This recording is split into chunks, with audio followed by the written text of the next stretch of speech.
Alrighty, let's go ahead and get the set review done before the trip to the Gold Coast for the Materia Cup. So up first we have Isla in Water. It's a 2-cost backup job blacksmith from FFTS. Tap Sacker, draw 2, discard a card. I'm like weirdly really into this card. Like I think it just reads really nicely. Like you can get out your investment on her later. She fuels the break zone for Lena. She draws you cards when you need her. She just seems like a really solid backup, especially for a common. Like, there's not a lot that I can see wrong with her. Like, the biggest thing is, like, she's not a standard unit, so you don't want to run multiples of her. But, like, there's just not a card that does this exact effect on this kind of a rate. Being able to kind of have a 2C backup that just turns into a Moogle at some point in the game just seems really solid to me. Like, I don't know. Something about this card just seems like it reads better than you would expect to me. Blue Mage. This is a standard unit from Cat 11. 4 cost 8k. When it enters the field, play a monster of cost 2 from your hand to the field. And when a monster that's also a forward is put in the break zone, draw a card. Only during your turn, only once per turn. This is mostly, I think, here for limited synergies. It's not, like, unplayable. I think that, like, being able to play, like, Atomos off color is still just really effective. But I can't imagine this making room for this in, like, a standard constructed deck when you have stuff like Quina and all those other commons that just don't see play. Like, it's fine, but mostly this is just the card you want to be drafting like 8 copies of if possible, because it's so good and limited this set. I know we don't have like signpost cards or anything like that like Magic does, but like this is like the signpost common for blue in limited for this set. Daya. So this is our first Water Legend. 5 cost, job the first brewer from Cat 14 with 9,000 power. She has very similar abilities to her brother. She can never be chosen by summons. The turn you play her, she can't be chosen by abilities till the end of your opponent's turn. And when a water forward you control attacks, you get to bounce a forward opponent controls. So, obviously, some people are going to look at this and they're going to go, well, Ghoul, you really don't like Vitra, so clearly you probably don't like this. And funnily enough, I actually think I like Ishdaya a lot more than I like Vitra. Bouncing a forward is not the best removal, but it is like pretty guaranteed removal. And there are a lot of situations in Water where you could bounce 3 forwards, 4 forwards with this. You can like party attack with a couple of Vikings. Like this to me just reads like the new Viking boss, which is great. Get them away from Yuna at all costs, please. But like, there's a lot of like weird bounce synergies. She doesn't have to attack herself. She's a big sticky 9k the turn you play her. Now the issue is that like that first entry, because cards in Final Fantasy can't enter with effects, there is a window when you first play her where she can be chosen by abilities, which is annoying. But I think that like as an alternate target for Levi to revive, I like would not be surprised to see a copy of this card show up. I just think it's pretty solid all the way around. So keep an eye on this one. Like, especially for, you know, mono water decks, but I like this card. I think it reads really well for what it is. In like other mono water decks, maybe you have a couple piranhas in play or blue worm, and now all of a sudden those cards, like, you can cash out blue worms and also get removal out of them, which I think is really powerful. So Iodolus, this is a fun one to talk about. 6 cost Emperor from Cat 15. When Iodolus enters the field, choose a category 15 forward of 5 or less in your break zone, play it onto the field.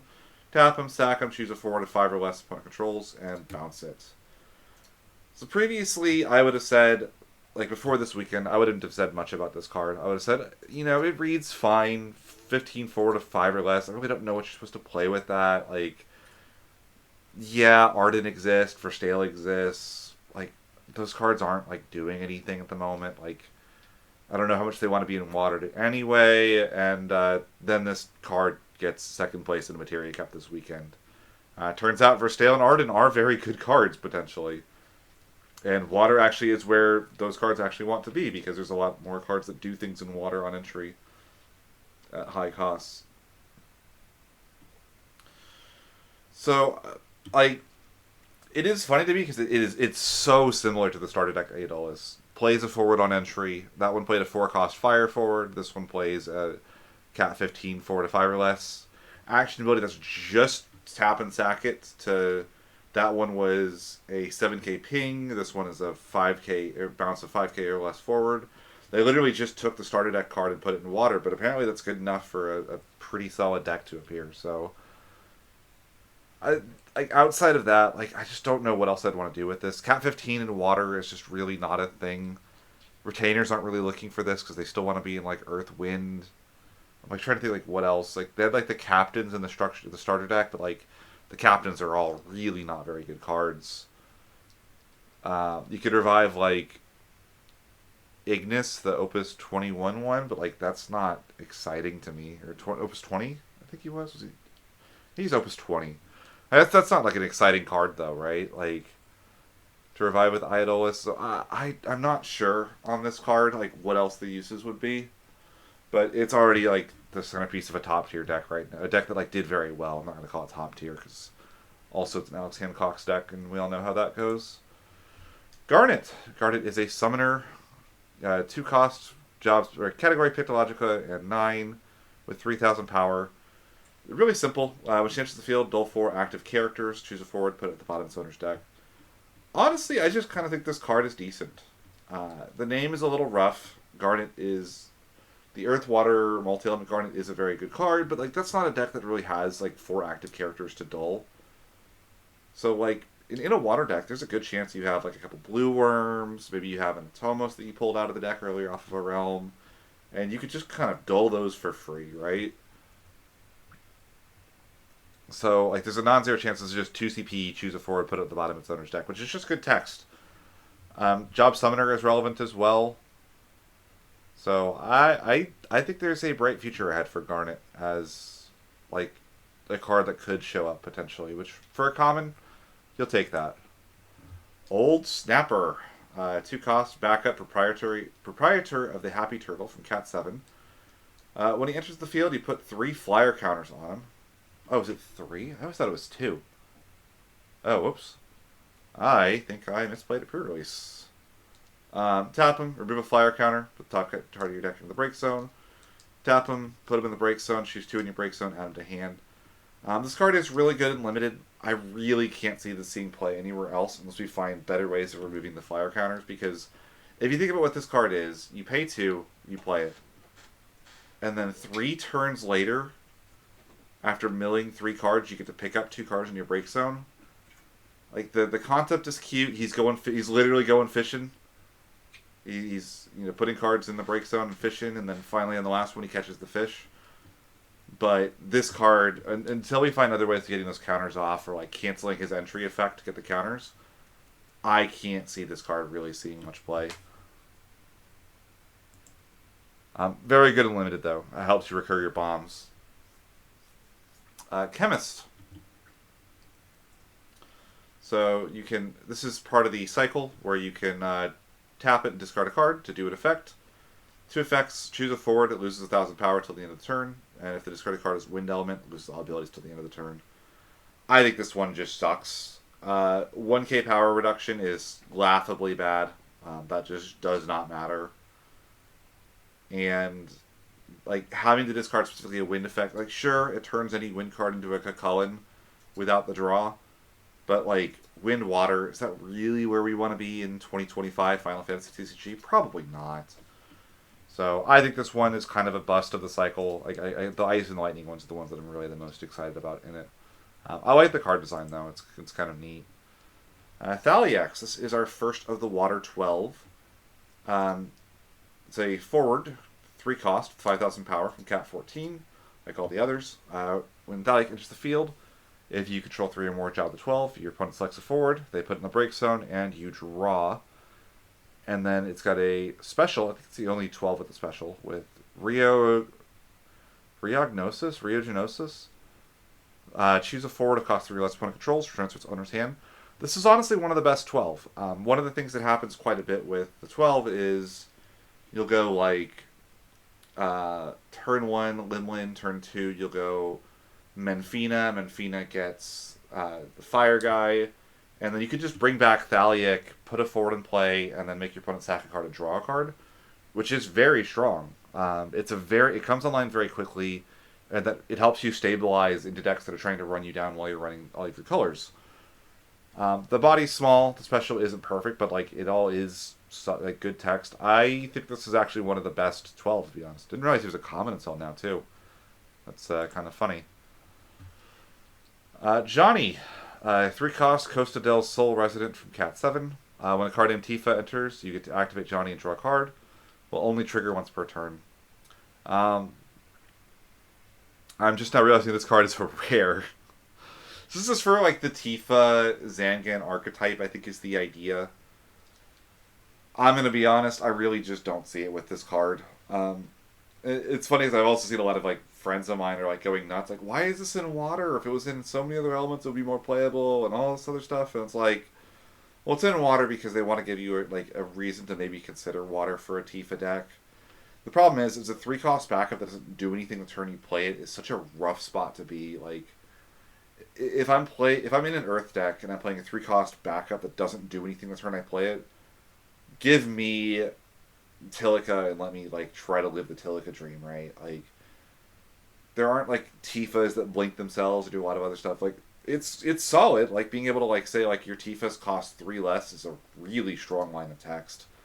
I'm just not into the 3-cost backup doesn't do anything. If it costs 2, maybe. Like, there could be a world where you had like 4-color Tifa control where you have like Earth Cloud, Johnny, Zangan backup, and then like Tyro, like 3 Tyro, and then you would need like 1 more backup, like in Wind. I don't know what the Wind backup in 7 you would play is. I guess maybe you could play the new Aerith, but like even in that type of a shell, like I think I would rather just go like Fire Earth with the Tifa and call it a day and not really try to splash water for this, even though I think water is very strong. So, neat idea. Probably not going to see any play. Unless Tifa gets printed into water. Maybe like if Tifa gets printed into water, this card actually becomes really good. Like a water Tifa LB. Sylvester. When Sylvester enters the field, you can search for a light forward, add it to your hand, then you can play a 4 to 3 or less from your hand out of the field. And then 3 water, put it in break zone, choose what it's choosing, only 1 forward, cancel its effect. So this is intended to be Dion Bahamut support, which is the lore. I've seen a lot of hype for this guy in a couple of other places. Obviously, this searches for Yuna, which would have been crazy had Yuna not been restricted. Part of the reason it's probably had to be restricted was cards like this in the pipeline. But also in Gigawall, because you don't have to play the light forward. So you like, there's a world where you go turn 1, play Sylvester, and then like play like a Alphino or a Mog or a bunch of other cards, and then turn 2, you dump the hand, play Gigawall, and you kind of go off. And this kind of replaces like your Sarah FFL, which matters for like a 2-deck format, which is neat. The action ability is not, it's very expensive, but you know, you will do it if you have to. I'd rather have that text than not have it, so. And if you think about like the cost and what this card does, it's a 6-cost forward that generates 5 CP worth of value, which, as we saw with Arden, is kind of where these cards need to be to see play these days. So I wouldn't be surprised to see Sylvester see play. If there is a flaw with the card, I think that like it gets really bad if you already have a light forward in hand. Like, even if you're playing multiples of a light forward, let's say that like you're like, I don't know. First thing that comes to mind is 13, but like you're not going to play a water 13. But like if there is a water, like a light forward, like you've dumped more cards in your hand to play the Sylvester, and then you search a card that like you can't play off of it, so you have to like do another special. So it plays well with Dion Bahamut because Dion has the special. There are mono water lists with Dion Bahamut that I've already topped in that set, so I think it's a card that will see some amount of play somewhere. Tidov. 1-cost backup Fairy Captain from Cat 7. When he enters the field, look at the top 3 cards of your deck. Return them to the top of your deck in any order. It's okay. One of the things that I think has been kind of underrated in this game is how bad scrying really is. I really don't like scrying in this game because if you think about what actually happens, you play like the 1-cost backups that like look at the top card of your deck, you put it on top or bottom. When you do that, a lot of times you're just checking to see if the top card of your deck is a burst or not, because if your opponent hits you, you're not getting the card you're looking at anyway. And Titov kind of fixes that because you can look at the top 3 and put the best card in your deck as the second card of your deck, right? Or the third card if your opponent has 2 forwards, right? And you kind of actually get the ability to take the best card in your top 3. And as a 1-cost backup, that's not terrible. Plays really well with a card like Andrea Rodea. You know, again, he kind of wants Cat 7 water backups to pair with them, and previously, prior to this set, we just didn't have any good ones. Titov is probably like one of the best ones we've ever gotten now. So I think he'll find a home in Dancers, but probably not a lot of other places. But like as a one-of, you could probably do worse than this guy. Tetus, this guy caused a bit of a situation when he was revealed. So Tetus, 4-cost, EX burst, DFF, Cat 10 with 8,000 power. And when he enters the field, you can search for a Yuna and add it to your hand.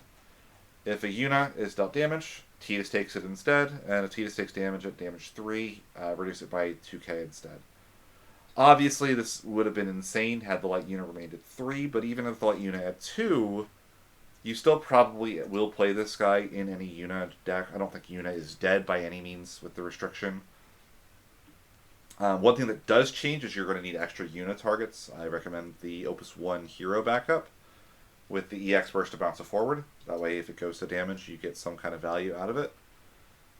But there are, like, the card name Yuna is just kind of eternally relevant. Even in Water, being able to search the 2-cost backup is an effect that probably would have seen play many, many times in the game's history at this point. So, very good card. Tetus is not spoiled for choice when it comes to names and like playable cards. The common from 24 is good.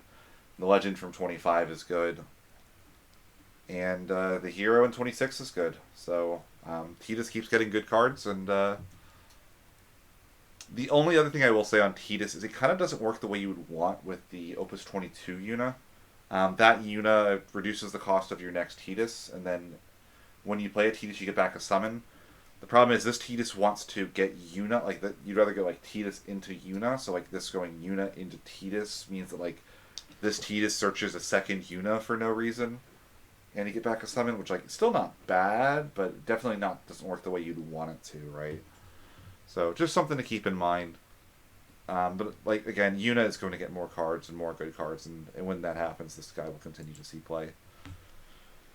Naimea, this is the Water 12 backup. Cat 14, 3-cost EX burst. Enters the field, draw a card, and then for 1 and tap, you draw a card. Only use it if you have 4 or more Job the 12. So fun fact, this is the first 3-cost backup with a burst that draws a card unconditionally. It's actually shocking. Like, that is... Previously, if you wanted EX Burst draw a card on a backup, you had to play Hilda, which was a 4-cost. This is strictly better in that regard. And that second action ability, I think, is really powerful. Like, sneaky good. Something that I don't think will be a thing, but, like, could happen is... Like, the 12 have a lot of really strong action abilities on their backups. You have Menfina being able to just always freeze a forward, Naimea able to always draw cards. Like, I could see a world where you almost kind of go the 12 for, like, as weird as that sounds, and you pass with 5 in hand, and then Naimea draws you to 6 on their turn, and then on your turn you draw to 8,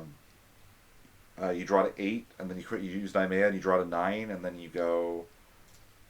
just like vomit your hand into the field and kill them. So I think she is like sneaky good, but also she'll see generic play just because of the EX Burst draw card. So really strong card. Probably one of the most important cards in the entire deck, to be quite honest. Azora, Manusia of War. This is another Water Primal from Cat 14 with 8,000 power. And when Azora enters the field, you can return a character other than Azora to your hand. When you do, all the other forwards lose 8,000. And when she attacks, you choose 6 forwards, they lose 4,000 power till the end of the turn. So, I really like this card. One of the things that I don't like about Big Levy is there are situations where playing Lena into Lev wins you the game, right? And it puts a lot of pressure on your opponent. The thing I've never liked about Leviathan, though, and this has been an issue from the first time I started playing him, is that, yeah, he kind of breaks a backup and also kills 3 forwards. But he also draws the opponent 2 cards, which means that like this big 9k investment now is really vulnerable on the crackback. And Azora theoretically does not have that issue. She is a mono-water board wipe that does not draw the opponent cards to answer her with. And that on-attack trigger basically says that the opponent just can't block you, right? You choose all of their forwards, they lose 4,000 power. Nothing is blocking you for the rest of the game while Azura is in play if you have like 6Ks and 7K forwards. So, I really like this card. I think the ability to bounce your own character is really powerful as well, because it kind of reduces Azura's cost to being like a pseudo 6K, even if you bounce like a backup, that's pretty decent. Compared to like a Susano, right? It's a very similar effect to Susano in that regard. I would expect to see one of in mono water lists, and I would not be surprised to see her show up in a couple of other places as well. She's just really solid. So, props. This is one of the best heroes, I think, in the entire set. Mid-Previa. So this is a weird one for me. So this was a card of the week. 2-cost, Job Engineer from Cat 5 with 2,000 power. And when he enters the field due to your cast, you reveal the top 5 cards of your deck. You play a forward, a backup, and a monster with 8k, or cost of 8 to your hand on the field. Put the rest of your cards of the deck into the break zone. So, obviously paying 9 for a 2-cost, or 9 for a 2,000 power forward is awful. But this is a lot of value. Like, if you hit all 3, and say you max out on costs, that's 8 cost from those, plus 6 from drawing the 3 cards, you just generated 14 CP with your 9 CP forward. That's a better rate than Warrior of Light.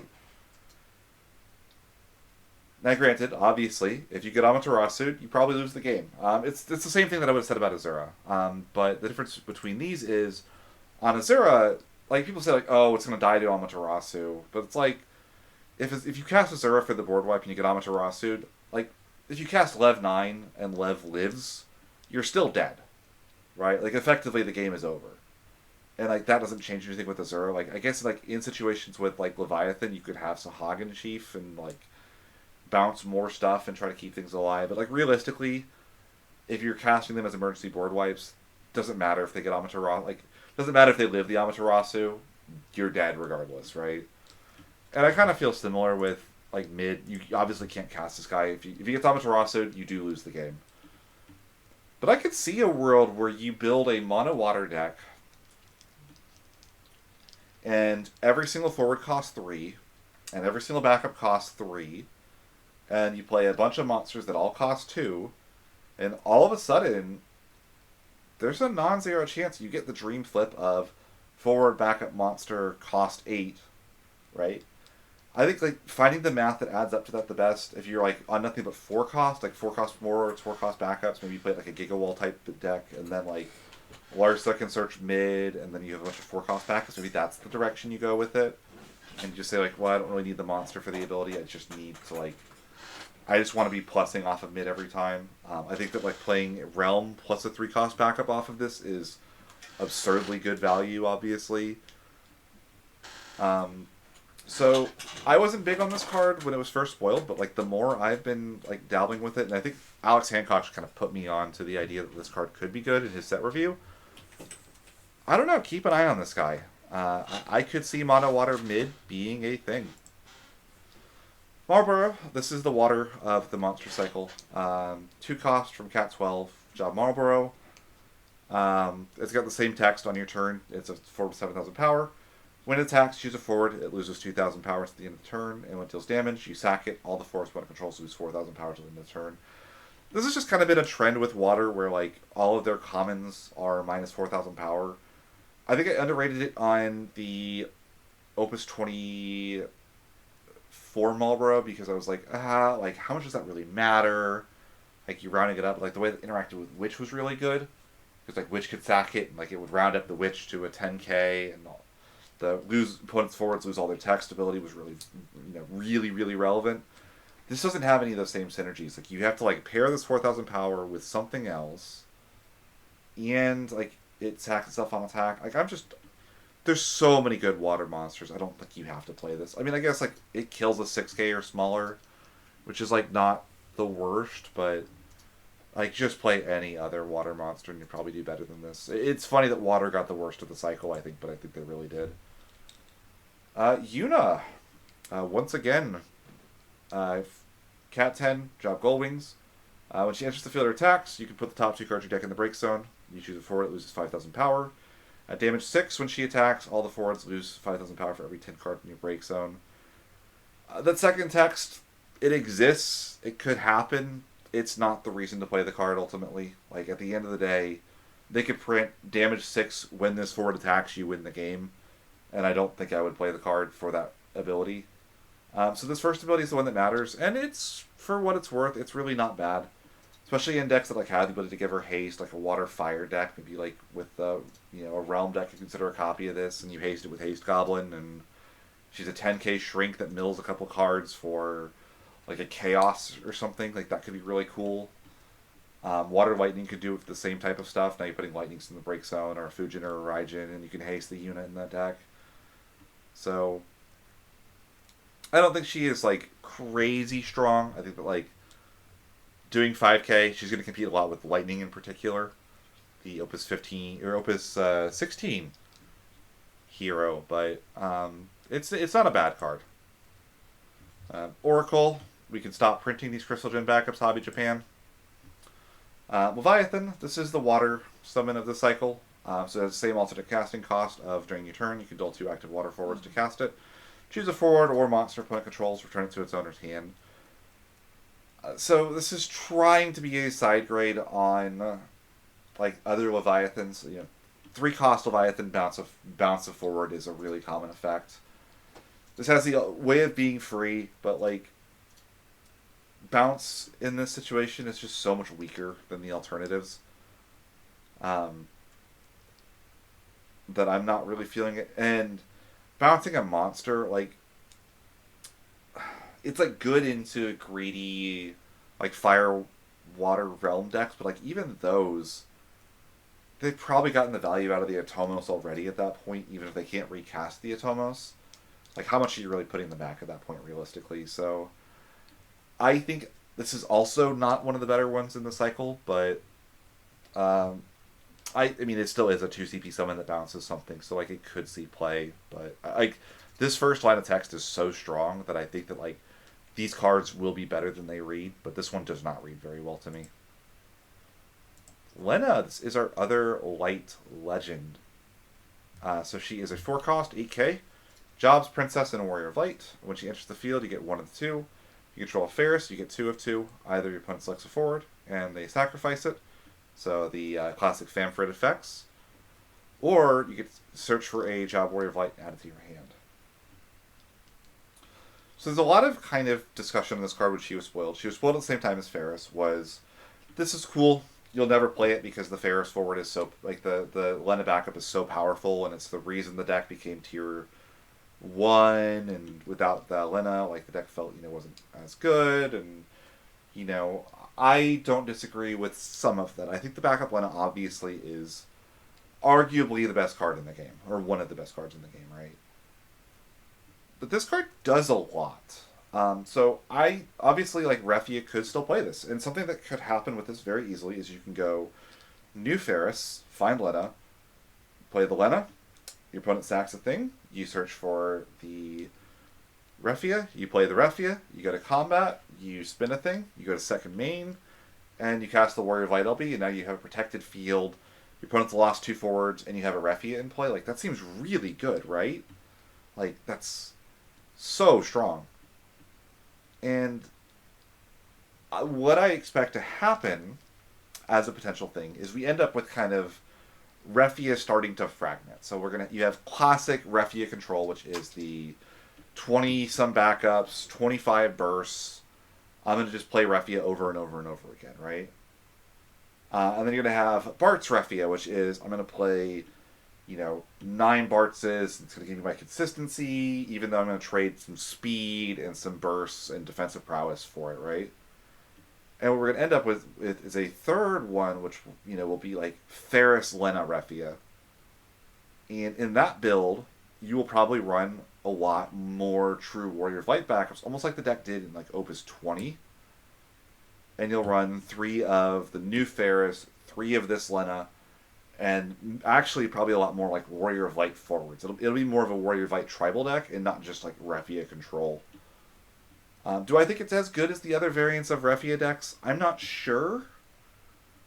But I think that it's like dismissing this card to say, well, the backup is so much better. Like, this card has very strong text on it. Like, your opponent sacks a thing and search for the best card. It's Job Warrior of Light. You can get backups with this. You can get, like, so much with it. Also of note, I think this is a really good card in Mono Water, actually. The Ferris backup from, I don't even remember which set it was, 22, is a reasonably strong card.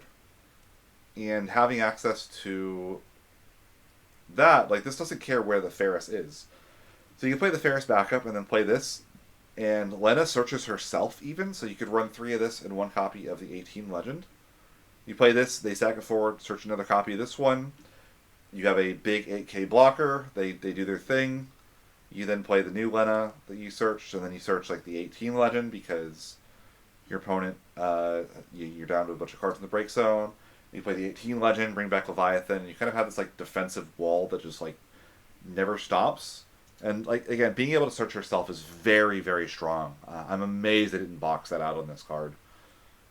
Also, this is some of my favorite art in this set. It's the first time Rika Okazaki did art for the game, and I had to look her up. She is the Octopath Traveler artist. So,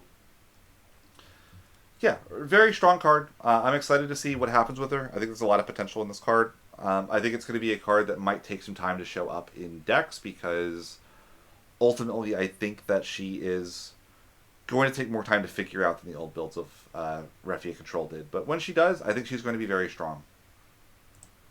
And that's going to be it for the water set review. So stay tuned. We'll have the light, dark, and limit break set.